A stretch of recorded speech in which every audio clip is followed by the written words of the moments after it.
Bismillahirrahmanirrahim. Assalamualaikum warahmatullahi wabarakatuh. Oke teman-teman, kembali lagi dengan aku Selvia Zainur dari Prodi Pendidikan Agama Islam dengan NIM 230501001. Nah, kali ini videonya akan membahas atau mereview sebuah jurnal yang berjudul tentang metode pembelajaran pendidikan agama Islam. Nah, guna video ini adalah untuk melengkapi tugas video dari matkul strategi dan model pembelajaran PAI yang diampu oleh Ibu dosen Ibu Novitayanti MPD. Nah, teman-teman, di pokok pembahasan kita pada hari ini yaitu kita akan bahas 2 poin. Yang pertama yaitu apa saja metode yang ada di pembelajaran PAI itu. Yang kedua, apa manfaat dari metode pembelajaran PAI. Selanjutnya, pada poin pertama yaitu tentang apa saja metode-metode yang ada dalam pembelajaran PAI. Nah, teman-teman, ada 8 metode di jurnal ini. Yang pertama yaitu metode ceramah. Nah, teman-teman udah nggak asing dong dengan metode ceramah ini, yaitu metode yang sering kita rasakan pada masa sekolah. Itu bisa disebut dengan metode yang konvensional, yang sudah tradisional, yang sudah sejak lama digunakan oleh para ibu guru kita. Nah, teman-teman, metode ceramah ini adalah yaitu perhatian fokus kepada guru. Nah, metode yang kedua adalah metode diskusi. Nah, metode diskusi ini kita diminta oleh guru untuk membuat kelompok dan dalam satu kelompok itu kita diperintahkan untuk memecahkan suatu masalah dan menemukan jawaban dari diskusi tersebut. Nah, metode diskusi ini siswa itu akan dapat aktif karena masing-masingnya berpendapat atas pendapatnya masing-masing. Jadi siswa itu nggak ada yang nggak aktif di kelas ya teman-teman. Nah, next ke metode yang ketiga yaitu metode tanya jawab. Nah, di sini siswa juga aktif nih teman-teman karena siswa memperhatikan guru. Setelah guru memaparkan materinya, siswa diperbolehkan untuk tanya jawab maupun tanya jawab dengan guru ataupun dengan temannya jika menggunakan metode diskusi kelompok. Nah, berarti ada dong pertanyaan antar kelompok gitu. Oke, yang keempat adalah metode pemberian tugas. Nah, metode pemberian tugas adalah cara mengajar atau penyajian materi melalui penugasan siswa untuk melakukan suatu pekerjaan. Pemberian tugas dapat secara individual atau kelompok. Nah, pemberian tugas untuk setiap siswa atau kelompok dapat sama dan dapat pula berbeda nih teman-teman. Jadi yang sering dapat PR jangan suka mengeluh ya teman-teman, tugasnya dikerjakan karena itu dapat menunjang untuk berpikir lagi, lebih aktif dan lebih paham lagi materi yang diajarkan oleh ibu gurunya. Oke, metode yang kelima adalah metode eksperimen. Metode eksperimen adalah suatu cara pengelolaan pembelajaran di mana siswa melakukan aktivitas percobaan dengan mengalami dan membuktikan sendiri sesuatu yang dipelajarinya. Nah, dalam metode ini, siswa diberi kesempatan untuk mengalami sendiri atau melakukan sendiri dengan mengikuti suatu proses. Nah, mengamati suatu objek, menganalisis, membuktikan, dan menarik kesimpulan sendiri tentang objek yang dipelajarinya. Oke, next. Metode yang keenam. Metode yang keenam adalah metode demonstrasi. Nah, metode demonstrasi adalah cara pengelolaan pembelajaran dengan memperagakan atau mempertunjukkan kepada siswa suatu proses, situasi, benda, atau cara kerja suatu produk teknologi yang sedang dipelajarinya.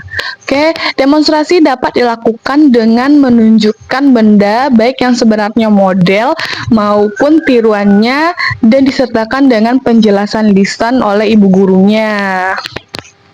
Oke teman-teman, selanjutnya yaitu yang ketujuh metode tutorial atau bimbingan.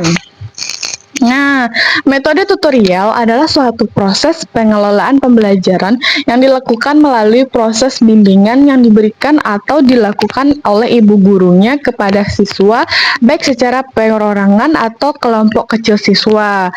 Nah, di samping metode yang lain, dalam pembelajaran pendidikan teknologi dasar, metode ini banyak sekali digunakan khususnya pada saat siswa sudah terlibat dalam kerjaan kelompok. Nah, teman-teman pasti dong ada ibu gurunya ketika teman-teman belajar kelompok itu gurunya nyamperin meja masing-masing kelompok.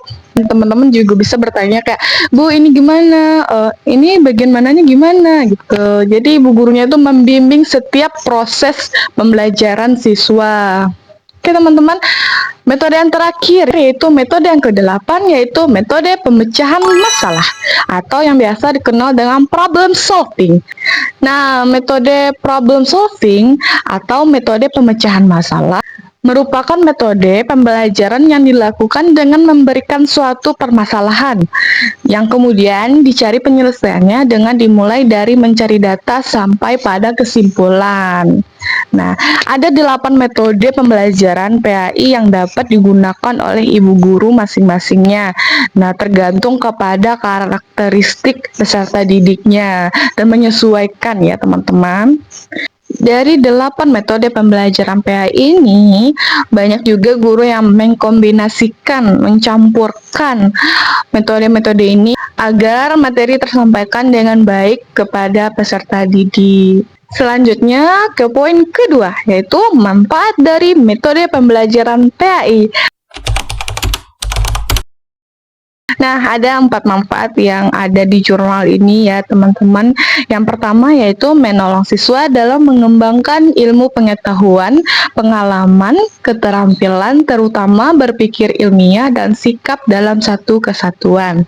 Nah, yang kedua, membiasakan pelajar berpikir sehat, rajin, sabar, dan teliti dalam menuntut ilmu. Yang ketiga, memudahkan pencapaian tujuan pembelajaran secara efektif dan efisien. Yang keempat, menciptakan suasana belajar mengajar yang kondusif, komunikatif, sehingga dapat meningkatkan motivasi peserta didik.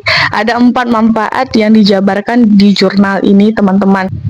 Kesimpulannya teman-teman, metode pembelajaran adalah cara, model, atau serangkaian bentuk kegiatan belajar yang diterapkan pendidik kepada anak didiknya guna meningkatkan motivasi belajar si terdidik guna tercapainya tujuan pengajaran. Nah, pendidikan agama Islam adalah usaha sadar, yakni suatu kegiatan membimbing, pengajaran, dan atau latihan yang dilakukan guru pendidikan agama Islam secara berencana dan sadar dengan tujuan agar peserta didik bisa menumbuh kembangkan akidahnya melalui pemberian, pemupukan, dan pengembangan pengetahuan, penghayatan, kebiasaan, serta pengalaman peserta didik tentang agama Islam, sehingga menjadi muslim yang terus berkembang keimanan dan ketakwaannya kepada Allah Subhanahu wa Ta'ala.